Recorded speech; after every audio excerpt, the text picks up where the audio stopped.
Assalamualaikum warahmatullahi wabarakatuh. Nama saya Andiantari. NIM-nya 16010553. Di sini saya akan menjelaskan atau mempresentasikan tentang satu pengertian kemandirian, yang kedua karakteristik perkembangan pada anak, dan yang terakhir adalah tingkatan karakteristik kemandirian. Yang pertama, pengertian kemandirian. Menurut Chaplin pada tahun 2002, kemandirian adalah kebebasan individu manusia untuk memilih menjadi kesatuan yang bisa memerintah, menguasai, dan menentukan dirinya sendiri. Secara singkat, kemandirian dapat diartikan sebagai A. Suatu kondisi di mana seseorang memiliki hasrat untuk maju demi kebaikannya dirinya sendiri. Yang B. Mengambil keputusan untuk mengatasi masalah yang sedang ia hadapi. Yang C. Memiliki kepercayaan diri dan melaksanakan tugas-tugasnya. Dan yang terakhir, bertanggung jawab atas dirinya sendiri. Yang kedua adalah karakteristik perkembangan pada anak. Karakteristik perkembangan pada anak dibagi menjadi 5 tahap. Yang pertama, usia 1-2 tahun. Cirinya adalah anak tersebut mampu minum sesuatu tanpa tumpah. Yang B adalah usia 2-3 tahun. Cirinya bahwa anak tersebut bisa atau mampu memberitahu orang dewasa atau orang lain bahwa dia ingin ke kamar mandi, seperti ingin buang air kecil atau buang air besar. Yang C adalah usia 3-4 tahun dengan ciri-ciri mampu ke kamar mandi sendiri tanpa bantuan orang lain. Dan yang D, usia 5-7 tahun, cirinya dia mampu berpakaian sendiri tanpa bantuan orang lain. Dan yang terakhir, usia 8-10 tahun, di mana dia bisa membenahi peralatannya sendiri seperti peralatan sekolah, peralatan belajar, dan lain-lain. Yang ketiga adalah tingkatan karakteristik kemandirian. Karakteristik kemandirian dibagi menjadi 6 tahap. Yang 6 tahap atau 6 tingkat. Tingkat pertama adalah tingkat impulsif dan melindungi diri. Cirinya adalah peduli terhadap kontrol dan keuntungan yang dapat diperoleh dari interaksi dengan orang lain. Yang B, tingkat kedua, yaitu konformistik. Cirinya adalah peduli terhadap penampilan diri dan penerimaan sosial. Yang C atau tingkatan ketiga adalah tingkat sadar. Salah satu cirinya adalah mampu berpikir alternatif. Yang D atau tingkat keempat adalah cirinya tingkat keempat adalah tingkat saksama. Salah satu cirinya adalah sadar akan tanggung jawab. Yang kelima atau tingkat kelima adalah individualitas. Salah satu cirinya adalah lebih toleran kepada diri sendiri dan orang lain. Dan yang terakhir, tingkat keenam adalah tingkat mandiri. Salah satu cirinya adalah memiliki pandangan hidup sebagai suatu keseluruhan. Terima kasih.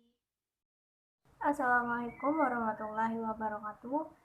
Saya Istifana Nur Asyifa, NIM 11, akan melanjutkan materi mengenai tipe-tipe perkembangan kemandirian pada anak dan remaja.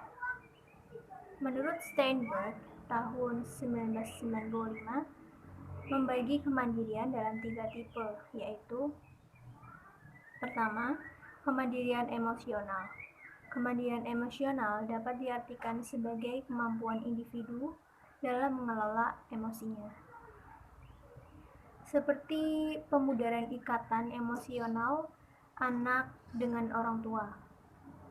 Hal ini terjadi seiring dengan semakin mandirinya remaja dalam mengurus dirinya sendiri.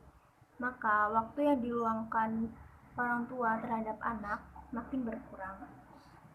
Lalu yang kedua adalah kemandirian behavioral. Kemandirian behavioral atau kemandirian perilaku merupakan kapasitas individu dalam menentukan pilihan dan mengambil keputusan tanpa ada campur tangan dari orang lain.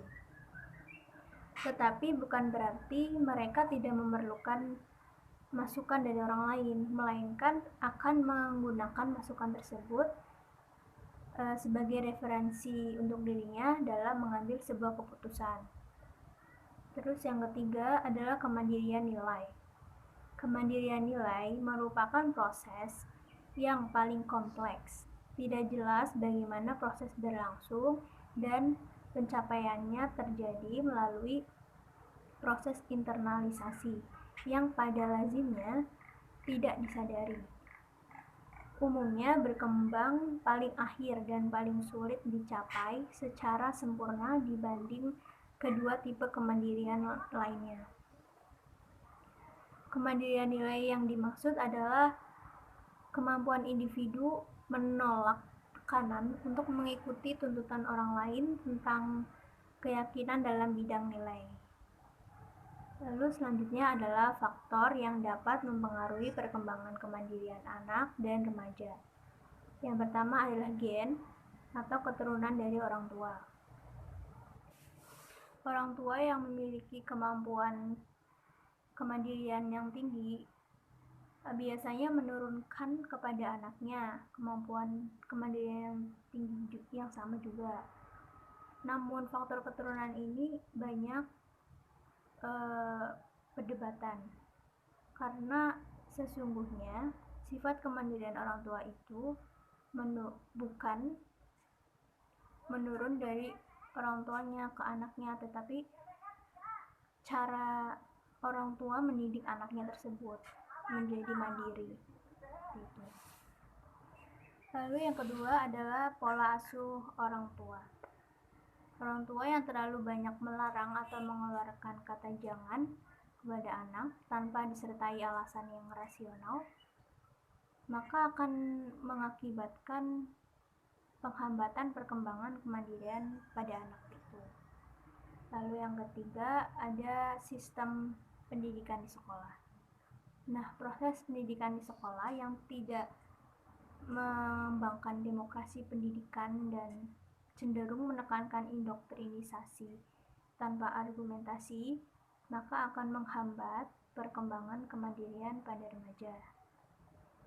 Lalu yang terakhir, sistem kehidupan di masyarakat.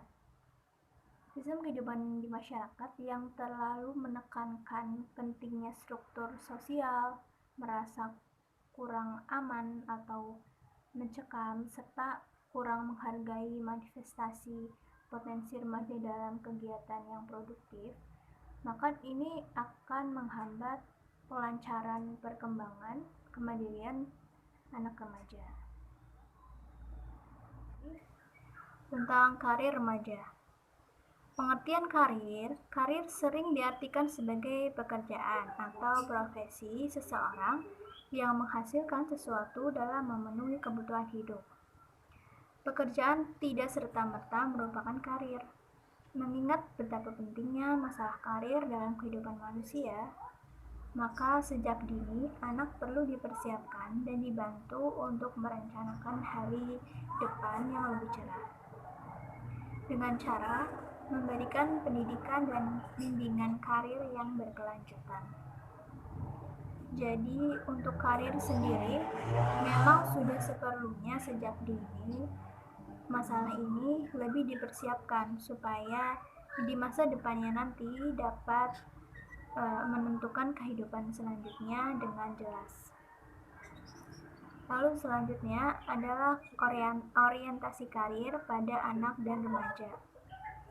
Orientasi karir pada anak dan remaja merupakan tahap di mana anak dan dunia yang akan digelutinya kelak. Pemahaman anak mengenai cita-cita dan masa depan harus diarahkan sejak dini. Sejak usia sekolah dasar, anak harus digiring pada hal-hal yang mereka minati, sehingga tiap perkembangan usia dan tingkat intelektualnya, anak tahu bidang apa yang akan dia tekuni selanjutnya. Lalu selanjutnya, karakteristik fase perkembangan karir anak dan remaja berdasarkan usia. Menurut Ginsberg, proses pemilihan karir tidak hanya terjadi sekali saja, melainkan mengalami suatu proses perkembangan yang meliputi jangka waktu. Terdapat 3 periode atau tahapan dalam proses pemilihan pekerjaan, yaitu periode fantasi, tentatif, dan realistik dengan karakteristik sebagai berikut. Yang pertama yaitu fantasi masa kanak-kanak atau sebelum usia 11 tahun. Pada tahap awal ini, orientasi pekerjaan tampak dalam permainan yang murni. Menjelang akhir tahap ini, permainan menjadi orientasi pekerjaan. Permainan pada masa kanak-kanak. Lalu yang kedua, tentatif awal masa remaja, yaitu usia 11 sampai 17 tahun. Proses transisi yang ditandai oleh pengenalan secara berangsur-angsur, persyaratan kerja, pengenalan terhadap perspektif bakat, minat, kemampuan, kecakapan, imbalan kerja, nilai, dan waktu. Kemudian yang ketiga, realistik pertengahan masa remaja, sekitar usia 17 tahun sampai awal masa dewasa. Ada pengintegrasian kemampuan dan minat, kelanjutan perkembangan nilai-nilai, kemudian spesifikasi pilihan okupasi, dan kristalisasi pola-pola okupasi. Itu saja dari saya. Terima kasih. Wassalamualaikum warahmatullahi wabarakatuh.